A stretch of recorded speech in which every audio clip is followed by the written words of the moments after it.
Assalamualaikum warahmatullahi wabarakatuh. Puji syukur kehadirat Allah Subhanahu wa Ta'ala yang telah melimpahkan rahmat dan hidayah kepada kita semua. Pada kesempatan kali ini, kami akan menjelaskan salah satu organisasi Islam terbesar di Indonesia, yaitu Nahdlatul Ulama, atau yang biasa disingkat NU. Nahdlatul Ulama bukan hanya organisasi keagamaan, tetapi juga bagian penting dari sejarah perjuangan umat Islam dan bangsa Indonesia. Melalui pembelajaran ini, kita akan mempelajari latar belakang sejarah, tokoh pendiri, tujuan, serta peran Nahdlatul Ulama dalam kehidupan beragama dan berbangsa. Mari kita kembali ke awal abad ke-20, saat Indonesia masih berada di bawah penjajahan Belanda. Kehidupan rakyat saat itu penuh keterbatasan, baik dalam bidang pendidikan, ekonomi, maupun keagamaan. Umat Islam mengalami banyak tekanan. Sementara pendidikan agama yang layak hanya dapat diperoleh melalui pesantren tradisional yang tersebar di berbagai daerah.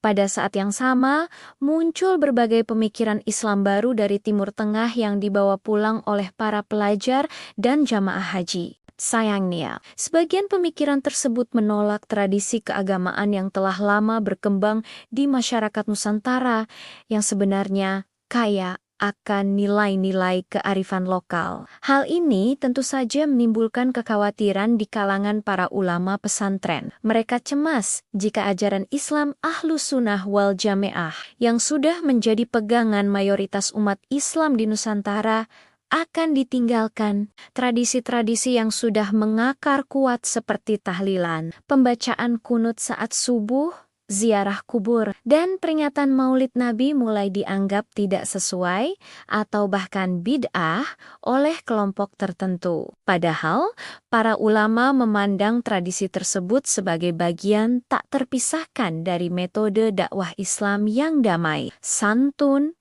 dan telah terbukti berhasil menyatu dengan budaya masyarakat Indonesia. Dalam situasi seperti inilah, peran pesantren dan para ulama menjadi sangat vital. Pesantren tidak hanya berfungsi sebagai pusat pendidikan Islam, tetapi juga sebagai benteng pembinaan akhlak umat. Para kiai, sebagai pemimpin spiritual, tidak hanya mengajarkan ilmu-ilmu agama seperti fikih, tauhid, dan tasawuf. Mereka juga menanamkan nilai-nilai luhur seperti toleransi antar umat beragama, semangat kebangsaan dan cinta tanah air, atau yang dikenal dengan istilah hubul wathon minal iman. Dari rahim pesantren inilah muncul kesadaran kolektif untuk membentuk sebuah organisasi yang kuat, yang mampu menjaga dan melestarikan ajaran Islam, yang moderat dan toleran di tengah tantangan zaman. Salah satu peristiwa penting yang menjadi pemicu sebelum berdirinya NI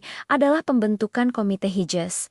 Komite ini dibentuk sebagai respons para ulama Nusantara terhadap kebijakan baru di Arab Saudi yang saat itu berada di bawah kekuasaan Raja Ibnu Saud. Ada kekhawatiran bahwa kebijakan tersebut berpotensi melarang praktik ibadah yang berlandaskan mazhab 4, yaitu Hanafi, Maliki, Syafi'i, dan Hambali, yang dianut oleh mayoritas umat Islam di dunia, termasuk Indonesia. Para ulama Nusantara ingin menyampaikan aspirasi mereka secara langsung agar umat Islam Indonesia dan umat Islam lainnya di seluruh dunia tetap bebas menjalankan ibadah sesuai mazhab yang mereka yakini. Untuk itu, sebuah delegasi ulama pun dikirim ke Arab Saudi untuk menyampaikan permohonan tersebut kepada Raja. Alhamdulillah, upaya ini membuahkan hasil dan semakin menyadarkan para ulama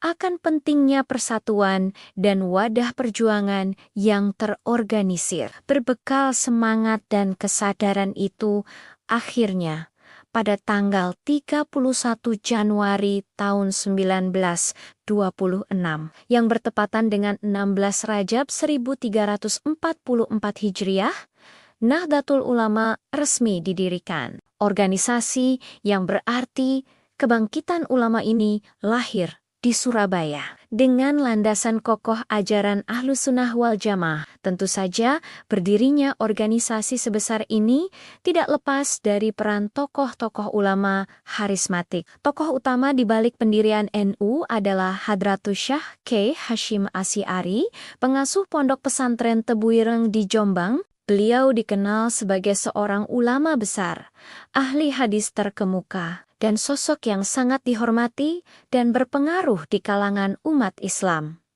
Namun, beliau tidak sendiri. Tokoh-tokoh penting lainnya yang juga menjadi motor penggerak adalah K.H. Abdul Wahab Hasbullah dan K.H. Bisri Sansuri, serta banyak ulama lainnya. Atas kesepakatan bersama, Aceh Hashim Asy'ari kemudian diangkat sebagai Rais Akbar atau pemimpin tertinggi pertama Nahdlatul Ulama.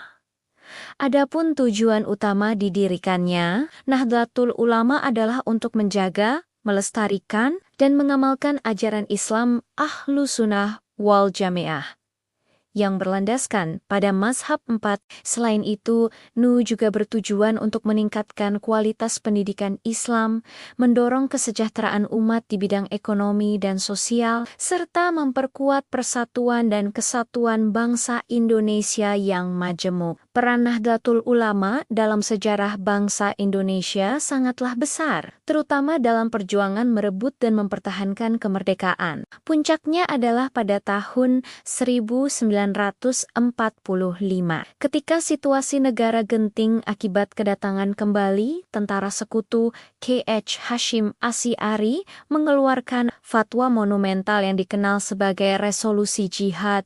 Resolusi ini dengan tegas menyatakan bahwa membela tanah air dari penjajah adalah fardu ain atau kewajiban bagi setiap muslim yang berada dalam radius tertentu. Seruan jihad ini membakar semangat juang rakyat, khususnya para santri dan pemuda, yang kemudian memuncak pada peristiwa heroik 10 November di Surabaya. Hingga hari ini, Nahdlatul Ulama terus tumbuh dan berkembang pesat. Kontribusinya terasa di berbagai bidang, mulai dari pendidikan, sosial, ekonomi, hingga dakwah Islam yang menyejukkan. NU mengelola ribuan pondok pesantren, madrasah, sekolah, bahkan perguruan tinggi yang tersebar di seluruh pelosok Indonesia, mencerdaskan kehidupan bangsa dari generasi ke generasi. Nahdlatul Ulama telah membuktikan bahwa ajaran Islam dapat berjalan seiring dengan budaya lokal, semangat toleransi,